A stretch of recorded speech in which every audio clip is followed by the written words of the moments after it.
Good morning, everyone.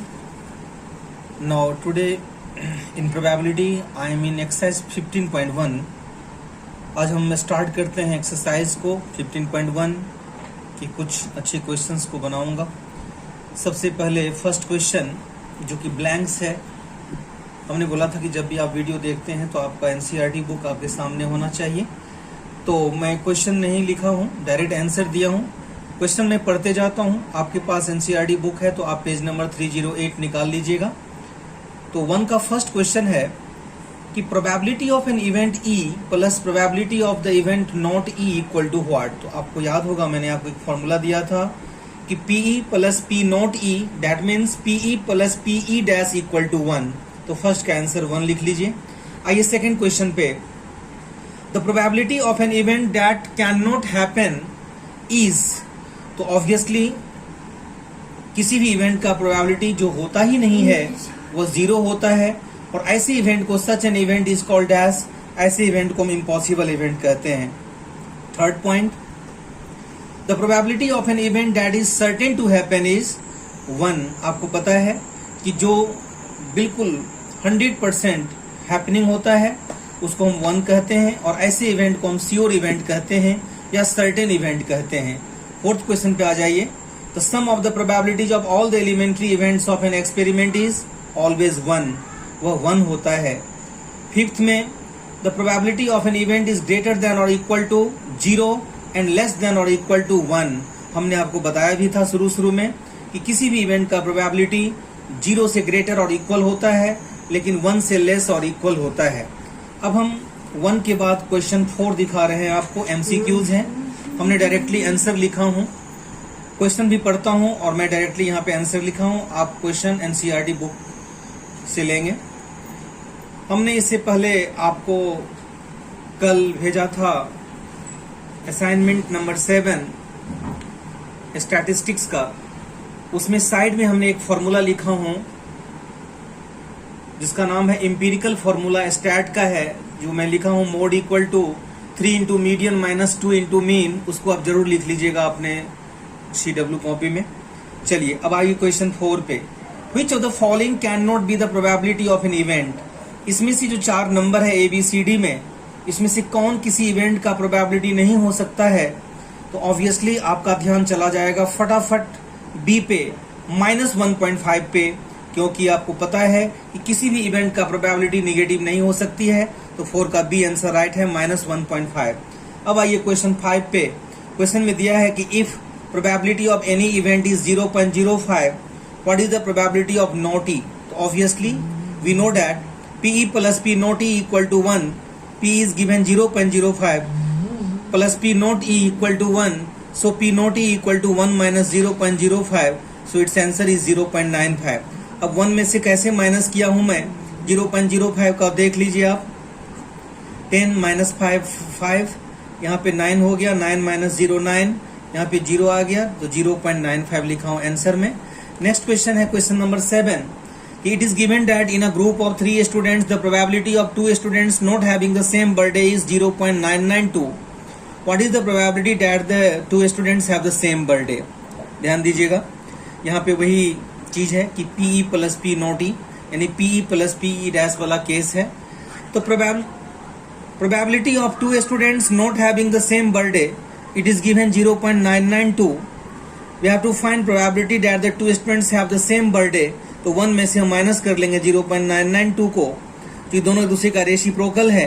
आपको पता है किसी भी इवेंट का प्रोबेबिलिटी का सम 1 होता है, तो इट मीन्स ये दोनों का जो प्रोबेबिलिटी निकालेंगे तो उसका सम 1 होगा। एक दिया हुआ है, दूसरा निकालना है, तो 1 में से हम 0.992 को माइनस करेंगे तो 0.008 होगा। सेकेंड मेथड भी हम ले सकते हैं कि PE plus PE dash equal to 1। तो PE प्लस PE डैश है 0.992, जो कि दिया हुआ है कि of 2 probability of 2 students not having the same birthday. तो उसके जगह पे हम 0.992 लिखेंगे, जिसको हम E डैश से डिनोट करेंगे। तो PE plus PE dash equal to 1, तो PE प्लस 0.992 इक्वल टू 1, तो PE equal to 1 minus 0.992। So it's answer is 0.008। तो 1 में से कैसे माइनस करेंगे हम 0.992 को, वो भी देख लीजिए आप। 10 minus 2 8, 9 minus 9 0, 9 minus 9 0 and this is 0. So its answer is 0.008 and that is the answer of this question. Now next question is question number 12, page number 309. Question बड़ा है, मैं लिखा नहीं हूँ यहाँ पे, डायरेक्टली आंसर लिखा हूँ. हम क्वेश्चन को बुक से पढ़ते हैं. क्वेश्चन है, आप देखेंगे क्वेश्चन 12 के राइट साइड में एक व्हील का डायग्राम है. उस व्हील के अंदर 1 से लेके 8 तक नंबर लिखा हुआ है और 1 पे जो है मार्कर है, 1 पे जो है एरो है, जैसे आप क्लॉक में देखते हैं. A game of chance consists of spinning an arrow which comes to rest pointing at one of the numbers 1, 2, 3, 4, 5, 6, 7, 8 and these are equally likely outcomes. What is the probability that it will point at 8, an odd number, a number greater than 2, a number less than 9? तो यहाँ पे सबसे पहले आप ये देखिए कि यहाँ पे आपका टोटल आउटकम्स जो बन रहा है वो 8 बन रहा है, क्योंकि 1 से लेके 8 तक नंबर है. अब हमको पूछा गया है कि प्रोबेबिलिटी ऑफ 8 निकालिए. तो इस व्हील में 8 जो है वो एक ही बार है, इसीलिए 1/8 इसका आंसर हो जाएगा. अब आइए सेकंड में, probability of an odd number. 1 से लेके 8 तक में ऑड नंबर कितने हैं? 4 हैं. 1, 3, 5 और 7, जो कि मैं ब्रैकेट में भी लिखा हूं. तो 4/8 इसको रिड्यूस कर दीजिए 1/2. थर्ड है कि probability of a number greater than 2. तो 1 से 8 में 2 से ग्रेटर जो है 6 नंबर है, 3, 4, 5, 6, 7, 8. तो 6/8 को रिड्यूस कर देंगे, 3/4 आंसर होगा. नेक्स्ट क्वेश्चन है कि probability of number less than 9. तो 9 से लेस जो है वो सारे नंबर हैं 1 से 8 तक, तो पूरे 8/8 हो जाएगा, तो 1 होगा. इसी को हम श्योर इवेंट कहेंगे हम. अब चलिए अब ये क्वेश्चन नंबर 13 पे आप, क्वेश्चन 12 फिनिश हो गया. क्वेश्चन 13 है, a die is thrown once, find the probability of getting first a prime number, second a number lying between 2 and 6 and third an odd number. आइए, जब हम डाई को once throw करेंगे तो total outcomes जो होगा वो 6 हो जाएगा. अब हमको यहाँ पे पूछा गया है कि probability of a prime number. तो प्राइम नंबर 1 से 6 तक कितने प्राइम नंबर होंगे? तो 2, 3, 5 यानी 3 नंबर प्राइम होंगे. तो 3/6 दैट इज 1/2, रिड्यूस करके 1/2 होगा. तो प्राइम नंबर जो होंगे वो 2, 3, 5 होंगे. तो यहाँ पे जो प्रोबेबिलिटी होगा प्राइम नंबर का वो 3/6 होगा, यानी 1/2 हो जाएगा. नेक्स्ट क्वेश्चन है, probability of number lying between 2 and 6. तो 2 और 6 के बीच में कितने नंबर लाई करते हैं? 3 नंबर लाई करते हैं, 3, 4, 5. तो 3/6 यानी 1/2. नेक्स्ट क्वेश्चन है, probability of an odd number. तो ऑड नंबर यहाँ पे है 1 से 6 में 1, 3, 5. तो 3 नंबर्स ऑड है, तो 3/6 यानी 1/2. अब क्वेश्चन 14. क्वेश्चन है, one card is drawn from a well shuffled deck of 52 cards, find the probability of. First में probability of king of red colour. आपको पता है टोटल कार्ड्स 52 होते हैं, टोटल कार्ड्स 52 होते हैं. तो उसमें कहता है कि रेड कलर का किंग कितने होंगे. तो रेड कलर के जो किंग होंगे, तो रेड कलर में 2 आता है, डायमंड और हार्ट, दोनों में एक एक किंग होते हैं. तो टोटल किंग हो गए 2. तो 2/52 यानी 1/26. Probability of face card. पूरे प्लेइंग कार्ड्स में फेस कार्ड जो होते हैं वो 12 होते हैं. सारे सूट में 3 फेस कार्ड होते हैं. 3, 4 जा 12. 12/52 4 के टेबल में दोनों आएगा, रिड्यूस करके आ जाएगा 3/13. तीसरा क्वेश्चन है, probability of red face card. आपको पता है कि पूरे प्लेइंग कार्ड्स में 2 कलर होता है, रेड और ब्लैक. तो यदि 12 टोटल फेस कार्ड है तो 50-50% दोनों बांट लेगा. तो 6 हो जाएगा रेड फेस कार्ड और 6 हो जाएगा ब्लैक फेस कार्ड. तो रेड फेस कार्ड 6 होंगे, तो 6/52 दैट इज 3/26 रिड्यूस करने के बाद. अब है फोर्थ क्वेश्चन में, probability of the jack of heart. सारे में जितने भी सूट हैं सब में एक एक जैक होता है, जिसको फेस कार्ड कहते हैं. चाहे वो हार्ट हो, चाहे वो डायमंड हो, चाहे वो स्पेड हो, चाहे वो क्लब हो. तो हार्ट में जैक एक ही होंगे, इसीलिए इसका मैंने प्रोबेबिलिटी लिखा हूँ 1/52. फिफ्थ क्वेश्चन है, प्रोबेबिलिटी ऑफ स्पेड. तो स्पेड जितने भी सूट हैं सब में 13 कार्ड्स होते हैं. तो स्पेड में भी 13 कार्ड्स होंगे. तो 13/52 इसको रिड्यूस करेंगे, 13 4 जा 52, 1/4. और सिक्स्थ क्वेश्चन है कि probability of the queen of diamond. तो चाहे डायमंड हो, चाहे हार्ट हो, चाहे स्पेड हो, चाहे क्लब हो, सब में एक एक क्वीन होगा, जिसको हम फेस कार्ड कहते हैं. तो probability of the queen of diamond, तो डायमंड में एक ही क्वीन होंगे, तो 1/52, यानी जो डायमंड की क्वीन होंगे वो एक ही होंगे, तो इसलिए इसका जो प्रोबेबिलिटी होगा वो 1/52 होगा। Now next question is question 18। A box contain 90 discs which are numbered from 1 to 90. If one disc is drawn at random from the box, find the probability that it bears a 2-digit number, a perfect square number and number divisible by 5.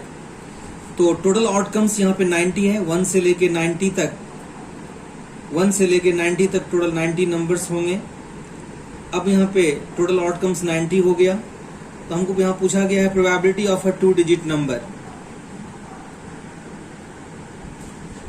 तो 2-digit number कितने होंगे total?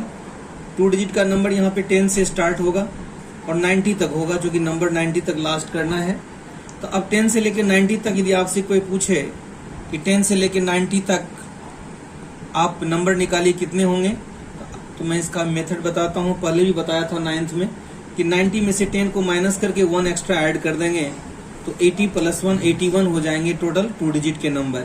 तो probability of 2-digit number will be 81/90। दोनों 9 के table में है, तो 9 9 जा 81, 9 10 जा 90, 9/10 हो गया इसका आंसर। इसको हम डेसिमल में लिखेंगे 0.9। सेकेंड क्वेश्चन है probability of perfect square number. Perfect square number 1 से लेकर 90 तक परफेक्ट स्क्वायर कौन कौन है, मैं लिख दिया हूँ साइड में। 1 पहला परफेक्ट स्क्वायर है, फिर 4, फिर 9, फिर 16, फिर 25, फिर 36, फिर 49, फिर 64, फिर 81। ये टोटल परफेक्ट स्क्वायर नंबर 9 हो गए। तो 9/90 इसको रिड्यूस कर दिया 1/10। तीसरा क्वेश्चन है probability of number divisible by 5। 1 से 90 तक कितने नंबर हैं जो 5 से डिविजिबल हैं? तो 5 के मल्टीपल्स हैं, तो हमने देख लिया। 1 से लेकर 90 तक 18 नंबर्स होंगे जो 5 के टेबल में आएंगे। 5, 10, 15, 20, 25, 30, 35, 40, 45, 50, 55, इस तरह 90 तक काउंट करेंगे तो 18 नंबर होगा। तो 18/90 रिड्यूस कर दिए 1/5। अब ये क्वेश्चन नंबर 20 में ले रहा हूँ, जिसमें डायग्राम भी दिया हुआ है। मैं क्वेश्चन को नहीं लिख पाऊंगा, बड़ा सा क्वेश्चन है, लेकिन आपको पेज नंबर 310 पे जाना होगा और क्वेश्चन को पढ़ना होगा। क्वेश्चन है suppose you drop a die at random on the rectangular region shown in figure 15.6. What is the probability that it will land inside the circle with diameter 1 meter? एक rectangle के अंदर circle है जहाँ पे land हो रहा है, तो उसकी प्रोबेबिलिटी मुझे फाइंड करना है। यहाँ पे टोटल आउटकम्स जो होगा वो रेक्टेंगल होगा, तो एरिया ऑफ रेक्टेंगल निकाल देंगे हम L इंटू बी, यानी 3 इंटू 2 6 मीटर स्क्वायर। अब वहाँ पे लैंड हो रहा है सर्कल में, तो सर्कल होगा फेवरेबल आउटकम्स, तो एरिया ऑफ सर्कल निकाले। इसके लिए मुझे रेडियस निकालना पड़ेगा, डायमीटर 1 दिया है, radius equal to diameter by 2, तो 1/2 मीटर हो गया radius. Area of circle pi r square, pi को पाई रखे और रेडियस को 1/2, 1/2 का स्क्वायर 1/4 होगा, तो pi into 1/4 that is pi. अब मुझे प्रोबेबिलिटी निकालना है that it will land inside the circle with diameter 1 metre. उसको हम ऊपर रखेंगे फेवरेबल आउटकम्स को, पाई इंटू 1/4, और टोटल आउटकम्स 6 को नीचे रखेंगे, तो पाई इंटू 1/4 पाई/4, तो पाई/4 और 6 भी 4 के साथ आ जाएगा डिनोमिनेटर में, तो पाई/24 इसका आंसर हो गया। इसको हम इवेलुएट करेंगे तो 0 से 1 के बीच में नंबर आएगा। अब हम चलते हैं ऑप्शनल एक्सरसाइज 15.2 के एक क्वेश्चन में, जो क्वेश्चन नंबर 3 है। तो क्वेश्चन नंबर 3 ये कहता है, मैं पढ़ता हूँ, क्वेश्चन लिखा नहीं हूँ। तो a bag contains 5 red balls and some blue balls. Number of blue balls नहीं दिया हुआ है, रेड बॉल्स दिया हुआ है 5, तो हमने नंबर ऑफ ब्लू बॉल्स को x मान लिया और रेड बॉल्स यहाँ पे 5 है, तो टोटल नंबर ऑफ आउटकम्स जो होंगे वो x + 5 हो जाएगा। क्वेश्चन में दिया है कि जो ब्लू बॉल्स की प्रोबेबिलिटी है वो रेड बॉल का डबल है, तो मैं पहले दोनों की प्रोबेबिलिटी निकाल लूंगा। पहले रेड बॉल्स की प्रोबेबिलिटी निकालता हूँ, तो प्रोबेबिलिटी ऑफ रेड बॉल हो जाएगा x/x + 5। रेड बॉल्स का होगा 5/x + 5, क्योंकि रेड बॉल्स का नंबर जो है 5 है और टोटल आउटकम्स x + 5 है, तो रेड बॉल की प्रोबेबिलिटी 5/x + 5 होगा और ब्लू बॉल्स की प्रोबेबिलिटी x/x + 5 होगा। तो क्वेश्चन में दिया है कि ब्लू बॉल्स की प्रोबेबिलिटी रेड बॉल से डबल है, तो ब्लू बॉल्स को पहले लिखें और रेड बॉल के प्रोबेबिलिटी में हम डबल यानी 2 से मल्टीप्लाई कर दिए। x + 5 कैंसिल हो गया, तो x = 5 2 जा 10, x का वैल्यू 10 हो गया। x हम किसको माने थे? ब्लू बॉल्स को। Therefore the number of blue balls equal to 10। तो दैट मीन्स आपका ये चैप्टर प्रोबेबिलिटी फिनिश हो गया। यदि आपको क्वेश्चन सोल्व करते समय होमवर्क कॉपी में प्रॉब्लम हो तो आप मुझे बताइएगा। तो आज का होमवर्क है आपका सोल्व एक्सरसाइज 15.1 और 15.2। अब हम नेक्स्ट क्लास में न्यू चैप्टर स्टार्ट करेंगे, वो हम डिसाइड कर लेते हैं। तो एपी से डॉट है, दीक्षा गुप्ता को 10th की लड़की है दीक्षा। तो क्वेश्चन नंबर 12 5.2 एक्सरसाइज का तो देखिएगा अच्छा से इस क्वेश्चन को। क्वेश्चन है कि 2 APs have the same common difference, the difference between their 100 term is 100, what is the difference between their 1000 term. मैंने आपको बताया था, याद होगा, चाहे 2 या 2 से ज्यादा AP हों, यदि कॉमन डिफरेंस सेम है तो किसी भी टर्म के लिए जो डिफरेंस होगा वो सेम होगा। चाहे यदि 100 टर्म का डिफरेंस यहाँ पे 100 है तो कोई भी टर्म हो, चाहे 1000 हो, चाहे 10 lakhs हो, चाहे 1 करोड़ हो, उसका डिफरेंस भी 100 ही आएगा। तो चलिए सिस्टमेटिकली मैं इसको सोल्व कर रहा हूँ। हमने फर्स्ट एपी के सीरीज को A1 A2 A3 up to AN मान लिए और दूसरे वाले एपी को B1 B2 B3 और BN मान लिए। तो ये 2 अलग अलग सीरीज है। अब दोनों सीरीज के 100 टर्म का डिफरेंस 100 दिया है, तो फर्स्ट सीरीज के 100 टर्म को हम A100 से डिनोट करेंगे और दूसरी सीरीज के 100 टर्म को B100 से डिनोट करेंगे। तो A100 minus B100 equal to 100 दिया हुआ है। मुझे फाइंड करना है A1000 माइनस B1000, यानी दोनों सीरीज के, दोनों एपीज के 1000 टर्म का डिफरेंस निकालना है। तो आइए सबसे पहले 100 टर्म का जो डिफरेंस है 100, वहां से हम एक इक्वेशन प्राप्त करते हैं। क्वेश्चन में दिया है कि दोनों सीरीज के 100 टर्म का डिफरेंस 100 है, तो A100 को AP में लिखा जाएगा A प्लस 99D और माइनस का साइन, और B100 को लिखा जाएगा B प्लस 99D, ब्रैकेट में ले लिया, इक्वल टू 100। माइनस से दोनों का साइन चेंज किया, माइनस प्लस माइनस और minus plus minus, plus 99D और माइनस 99D कैंसिल हो जाएगा, तो A minus B equal to 100 हो गया। तो ये फर्स्ट इक्वेशन हो गया। तो first equation A minus B equal to 100। अब हमको निकालना है दोनों के 1000 टर्म का डिफरेंस, A1000 और B1000 का डिफरेंस। तो A1000 को हम लिखेंगे A प्लस 999D और B1000 को लिखेंगे B प्लस 999D। उसके बाहर माइनस लगा हुआ है तो माइनस लगा दिए। A प्लस 999D को सेम लिखा और यहाँ पे दोनों का साइन चेंज कर लिया, माइनस हो गया, माइनस 999 और प्लस 999 कैंसिल हो गया। यहाँ भी A माइनस B आ गया और A माइनस B का वैल्यू 100 निकाला था मैंने फर्स्ट इक्वेशन में, तो यहाँ पे 100 आ गया इसका value. So A1000 minus B1000 equal to 100, thus A1000 minus B1000 is 100 and that is the answer of this question.